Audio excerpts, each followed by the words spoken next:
ನಮಸ್ಕಾರ ಎಲ್ರಿಗೂ, welcome back to new vlog. ಇವತ್ತು ಬೆಳಗ್ಗೆ ರೆಡಿಯಾಗಿ ನಾವು ಹೊರಟಿದ್ದೆ ಟ್ರಿಪ್ಪಿಗೆ. ಸೊ ಗಾಡಿ ಎಲ್ಲ ಪೂಜೆ ಮಾಡ್ಕೊಂಡು ಅಲ್ಲಿಂದ ರೆಡಿಯಾಗಿ ನಾವು ಟ್ರಿಪ್ಪಿಗೆ ಹೊಂಟ್ರೆ ಇವ್ರು ಟ್ರಿಪ್ಪಲ್ಲಿ ಸಮೇತ ಧಾರಾವಾಹಿ ನೋಡ್ಕೊಂಡು ಹೋಗ್ತಿದ್ರು. ಸೊ ನಾನು ಧಾರಾವಾಹಿ ನೋಡ್ಕೊಂಡು ಕೂತ್ಕೊಂಡೆ.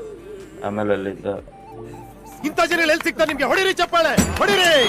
ಇದು ನಮ್ಮ ದೇಶ ಅಂದ್ರೆ. ಧಾರಾವಾಹಿ ನೋಡ್ಕೊಂತ ಹೋಗ್ಬೇಕಾದ್ರೆ ಸಣ್ಣದಾಗ ಒಂದು ಡೆಂಟ್ ಆಗ್ಬಿಡ್ತು ಗಾಡಿಗೆ. ಆಮೇಲೆ ಅದನ್ನ ಅವ್ರ ಹತ್ರ ಎಲ್ಲ ಮಾತಾಡಿ ಬಗೆಹರಿಸ್ಕೊಂಡು ಆಮೇಲೆ ಅಲ್ಲಿಂದ ನಾವು ರೆಡಿಯಾಗಿ ಹೊರಟಿದ್ದೆ ತಿಂಡಿ ತಿನ್ನಕ್ಕೆ. ಸೊ ಹೋಟ್ಲಿ ಬಂದ್ವಿ, ಅಲ್ಲಿ ತಿಂಡಿ ಗಿಂಡಿ ಎಲ್ಲ ತಿಂದು ಅಲ್ಲಿಂದ ನಾವು ರೆಡಿಯಾಗಿ ಹೊರಟಿದ್ದೆ ಜೋಗಕ್ಕೆ. ಸೊ ಅಲ್ಲಿಂದ ತಿಂಡಿ ಗಿಂಡಿ ಎಲ್ಲ ತಿಂದು ನಾವು ರೆಡಿಯಾಗಿ ಹೊರಟಿದ್ದೆ ಜೋಗಕ್ಕೆ. ಜೋಗ ಎಂಟ್ರಿ ಆಗ್ತಿದ್ದಂಗೆ ಫುಲ್ಲು ಜೋರು ಮಳೆ ಬರ್ತಾ ಇತ್ತು.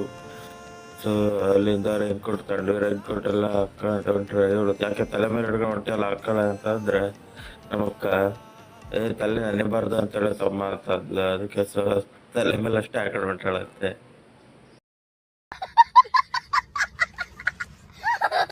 ಆಮೇಲೆ ಅಲ್ಲಿಂದ ನಾವು ರೆಡಿಯಾಗಿ ಹೊರಟಿದ್ದೆ ಸಿಗಂದೂರಿಗೆ ಜೋಗದಿಂದ ಯಾವುದೊಂದು ಹತ್ರ ಐತೆ ಅಂತ ಆ ರೂಟಾಗಿ ಬಂದ್ವಿ.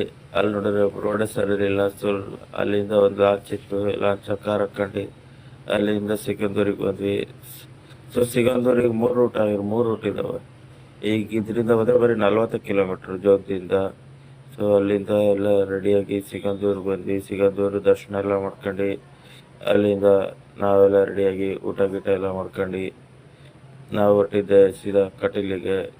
ಸಿಗಂದೂರೆಲ್ಲ ನೋಡ್ಕೊಂಡು ಅಲ್ಲಿಂದ ಹೊರಟಿದ್ದೆ ಬ್ರಿಡ್ಜ್ ನೋಡೋಣ ಅಂತ. ಸೊ ಅಲ್ಲಿಂದ ಬ್ರಿಡ್ಜ್ ಎಲ್ಲ ನೋಡ್ಕೊಂಡು ಅಲ್ಲಿಂದ ನಾವು ಹೊರಟಿದ್ದೆ ಕೊಲ್ಲೂರು ಮೂಕಾಂಬಿಕಾ ದೇವಸ್ಥಾನಕ್ಕೆ. ಫುಲ್ಲು ಮಳೆ, ಫುಲ್ಲು ರಶ್ ಇತ್ತು. ಅದ್ರಾಗೆ ದರ್ಶನ ಮಾಡ್ಕೊಂಡು ಅಲ್ಲಿಂದ ಪ್ರಸಾದ ಕೊಡ್ತಿದ್ರು. ಸೊ ಪ್ರಸಾದ ತಿಂದು ಅಲ್ಲಿಂದ ಹೊರಗಡೆ ಬಂದು ಒಂದು ಶೋ ನಡೀತಾ ಇತ್ತು, ಭರತನಾಟ್ಯ. ಸೊ ಭರತನಾಟ್ಯ ಶೋ ಎಲ್ಲ ನೋಡ್ಕೊಂಡು ಅಲ್ಲಿಂದ ರೆಡಿಯಾಗಿ ನಾವು ಹೊರಟಿದ್ದೆ ಕಟೀಲಿಗೆ. ಅಲ್ಲಿಂದ ನಾವು ಕಟೀಲಿಗೆ ಬಂದು ವರ್ಷೊತ್ತಿಗೆ ಲೇಟ್ ಆಗಿಬಿಟ್ಟಿತ್ತು. ಸೊ ದೇವಸ್ಥಾನ ಕ್ಲೋಸ್ ಆಗಿತ್ತು. ಸೊ ಇವತ್ತೇ ಇಲ್ಲೇ ಹೊರಟಾದ್ವಿ. ಅಲ್ಲಿಂದ ರೂಮ್ ಮಾಡಿ ರೂಮಿಗೆ ಬಂದು ಇವತ್ತಿಗಿಷ್ಟೇ. ನಾಳೆ ಸಿಗುವ. ಬಾಯ್. ವಿಡಿಯೋ ಇಷ್ಟ ಆದರೆ ಫಾಲೋ ಮಾಡ್ಕೊಳ್ಳಿ.